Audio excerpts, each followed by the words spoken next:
Hey, what's up guys, and welcome to another Arc Garage video. Today we're going to be testing the Xtool XT80W on Alfa Romeo Giulietta. Alright, first let's see what we got in the box. I gotta say that this box is nice and rigid. We got all of this foaming inside to protect the device itself. So first, here we got the quick startup guide. We got our packing list and our warranty. Then we got the device itself. Now I gotta admit that it feels quite nice. You got all of these rubber protectors on the side, and quality seems very good. Now on the top we got this plug for the USB. We got our power on button, and we got this stand on the back. It's made from the metal and you can easily put it over the steering wheel or onto the flat surface. Besides that, we also got the camera and the flash light. Now the screen is going to be 8-inch, and I gotta mention right at the beginning that the nice thing about this diagnostic tool is that you get 3 years of free updates. Now besides that, we got our camera here. Now this is a really nice addition. It is connected to the device or the USB-C cable. We also got our adapters both for the UK and European. Then we got our OBD2 adapter, which is connected to the device over the Bluetooth. We got our USB-C cables, and we got our OBD2 to DB15 cable. Alright, now before we hook up the diagnostic tool to the car, let's check out the basic user interface. So essentially this is like a tablet. This is going to be the main screen. On the bottom bar we got settings, gallery, video, file explorer, and Chromium. Chromium is going to be their version of web browser. Under the file explorer you can see all of the files located on this device. Video is pretty much self-explanatory as the gallery. Under the settings we can check out some of the basic settings here as the network and internet, battery, display, storage, and so on. Now up here we got the calendar, camera, contacts, clock, quick support, where you can get the support for the device directly from the Xtool. You can set up your email. ES File Explorer is going to be basically the same thing as this one right here. Then we got the calculator, sound recorder, music, diagnosis, and Adobe. Now the diagnosis app is going to be our main app that we need to access to diagnose the car. So I'm gonna hit it right here, and this is what's gonna open up. So we got some of the main icons here. Everything is nice and simple and easy to use. So we got the auto scan, special function, report, updates, more, remote control, settings, and Xtool. Now the remote control is gonna allow you to access this device remotely. Under the settings we got the languages. I'm gonna scroll slow so you can see all of the supported ones. Now there really isn't a lot of them, but all of the main ones are supported. Under the unit you can either select the metric or imperial. Here we got the USB settings, sound and display, storage, management, and the about section where you can check out some of the basic info. Now the Xtool is essentially going to allow you to access their website to check out all of the products, news, and things like that. I'm gonna go back. Now the updates, this is going to be pretty much self-explanatory. The report, here you can check out all of the cars that you diagnosed. Under the more, here you can set up your profile, check out the VCI management. You can do the self-test, check out the firmware information, and so on. Now under the endoscope, when you hook up the camera to this device, this is the app that you need to access. You can also check out the user manual and see the vehicle coverage, which you're gonna check out later when I hook up the tool to the car. Now under the special function. All of these are basically gonna be the shortcuts for certain functions as TPMS reset, water pump actuation, DPF regeneration, BMS reset, clutch adaptation, and so on. You can see we got quite a few of them. Now under the top bar we got our battery, we got our internet and VCI status. We also got some of the icons here for the wireless internet connection. We got the Bluetooth. You can check out the orientation of the screen, the battery. You can activate the airplane mode, and this last one is going to be for screen recording. On the bottom bar, you can see we got our gallery here. You can adjust the volume. You can go back. This is going to be our home icon. Here you can check out some of the open apps. You can close them just by swiping them up.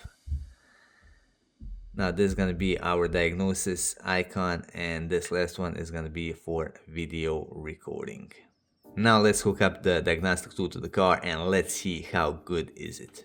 I've connected the adapter. I'm gonna hit auto scan.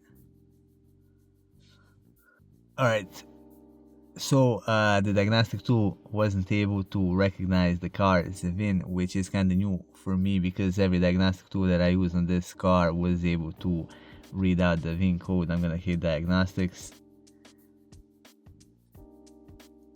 Here you can see that all of the brands are separated by the continent. So we got Europe, Asia, and America. You can see here all of the supported brands in Europe. Here are all of the Asian brands, and here are all of the American brands. And we also got China and Australia here. I'm gonna hit Alfa Romeo. Now, while the diagnostic tool wasn't able to detect the VIN automatically from the main screen, if we hit automatic detection here,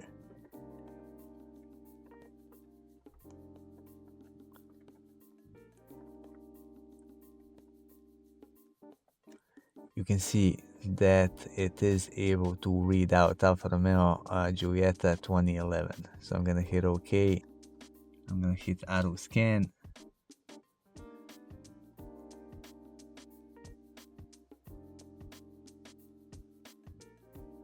Alright, so for me this is kind of new here, this kind of user interface. You can see all of the modules and how it scans it.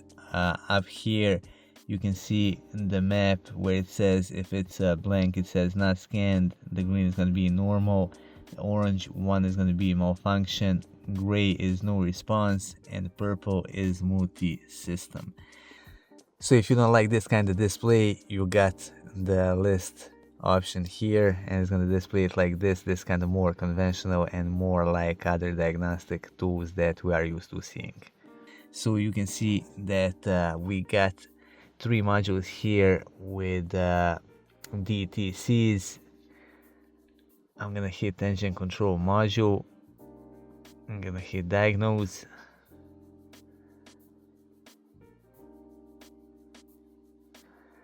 So here from this menu we can read out ECU information, read out DTC's live data. We can do actuator tests and special function. I'm gonna read out the fault codes. So you can see we got neutral gear sensor circuit short to open, additive adaptation correction of lambda, and fuel level signal invalid. So all of these are not active codes, and they probably popped up when I was doing some kind of work on the car. I'm not gonna mess with none of that. I'm gonna go back. I'm gonna check out the live data because this is some of the most important stuff that you're gonna need when you try to diagnose a certain issue. And again, you can see that this list is quite extensive.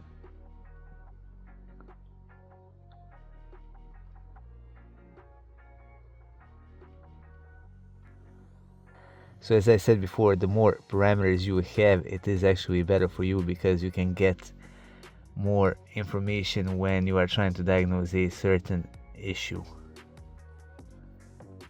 Alright, so that is pretty much it. I'm gonna hit this one right here, and I'm gonna hit record. I'm gonna hit chart, graph, and let's see what's gonna happen when I press on the pedal. And you can see that we got the graph recording the position of the gas pedal. Now you can do this for any of these parameters. I've selected the gas pedal just so we can check out the graph option, but it's of course going to be more useful when you are checking out the map sensor, the injection, and things like that. I'm gonna go back. So here we got the actuator tests. So we got 12 of them right here. I'm gonna hit cooling fan 1, and I don't know how well can you hear it, but the fan just came on. Again, this is very useful when you are trying to diagnose a faulty component. I'm gonna hit stop and go back. So this is kind of nice. Let's check out the special function. So here we got the neutral signal learning, start up with the code card, deactivation of the power limitation function, Magnal counter reset, overboost counter reset, and so on. So even though that we got all of these options here, it doesn't mean that all of these options are gonna work on this particular car. Let's go back. I'm gonna hit PCM. I'm gonna hit diagnose. Again, we got all of the options as with the engine ECU. We can read out the ECU information, read the fault codes, check out the live data, actuator tests, and special functions. We're gonna read out the codes. So we got the vehicle dynamic switch plausibility, signal plausibility failure. So again, it is a stored code. It's probably when I was working on the car and I turned the ignition on. We also got the rear wiper feedback circuit open active. As I said in one of the previous videos, the moisture is now getting inside the assembly and it is causing certain codes. We got battery voltage code. That basically means that our battery is kind of on its way out. I'm gonna go back. We're gonna check out the live data.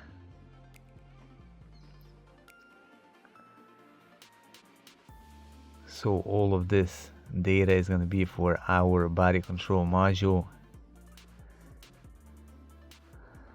I'm gonna go back. Let's check out the actuator tests. Alright, so you can see that this list is quite a bit bigger than the one for the engine ECU. Let's check out the windshield wiper.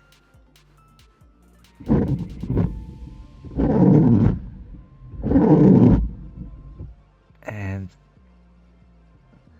as I said before, this can be extremely useful when you are trying to diagnose a certain component or bad relay or something like that. Let's see the windshield washer.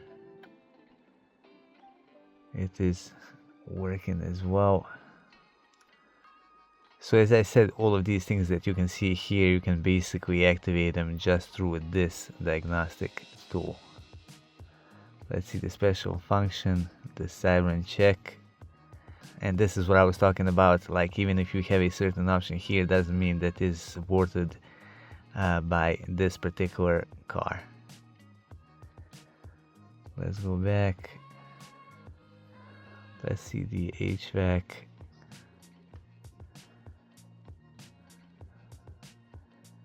So again, as with the previous two models, we got all of the same options. Let's read out the codes. So we got the recirculation motor circuit open. So this is when I was fixing it. I've never reset this code. And the same goes with the mixed motor. Now everything currently works properly, but all of these codes are stored, and I didn't erase them when I fixed the issue. Let's check out the special function. Self-learning motor test. So this is a great option when you are trying to recalibrate all of the motors and flaps of the vents. We're not gonna be doing that right now. I'm gonna go back. Alright, so we've checked out the automatic scan. We also got the option here for system selection, and from here you can select a certain module that you wanna diagnose. So we got essentially all of the modules that are available on this car, but we also got some of the modules which are not present on this car, as transmission control module and parking aid. However, this is still useful if you don't want to scan the whole system. You can basically do your thing faster if you want to just check out the engine control module and things like that. Now the pre-pull scan, it is basically the same thing as automatic scan, but it's going to create a report for the car listing all of the fault codes. Alright, now let's talk about pros and cons of this device. We're gonna start with the good stuff first. Now the build quality is exceptional. The device is made exceptionally well, as I said before. Another good thing is, and that's gonna be one of the most important things for me as a mechanic, is that this device can access pretty much any module on any car. So that's what you want from your diagnostic tool. Another good thing is that sheer amount of parameters is going to help you diagnose an issue more easily. It is bidirectional, so you can do component testing, and all in all, it is very good. Another good thing is that you get 3 years of free upgrades. Now, whichever diagnostic tool you buy, the upgrades can be very expensive. They can range anywhere from a few €100 to even €1,000. So getting 3 years of free updates is a really good thing. Now when it comes to the bad stuff, I feel that they skimped on some of the functionalities. This is not their top tier product, so that's probably one of the main reasons. For example, on Alfa Romeo, you can't really do the proxy alignment, and that is pretty much a must for me. Another bad thing is going to be the price. This diagnostic tool costs around $700 depending on where you buy it. Now, in my opinion, they could have made the price a bit lower, primarily because it does lack some of the functionalities that I mentioned. Now to conclude this video, this is a great starting diagnostic tool. You can access pretty much any module on any make and model, and that is very important, at least for me and for anyone that works on different car brands. For a mid-range diagnostic tool, I would definitely recommend it. Anyway, that would be all for this video. I hope you find it useful. If you did, hit that like button and support our channel by subscribing and by sharing our content with the rest of car enthusiasts.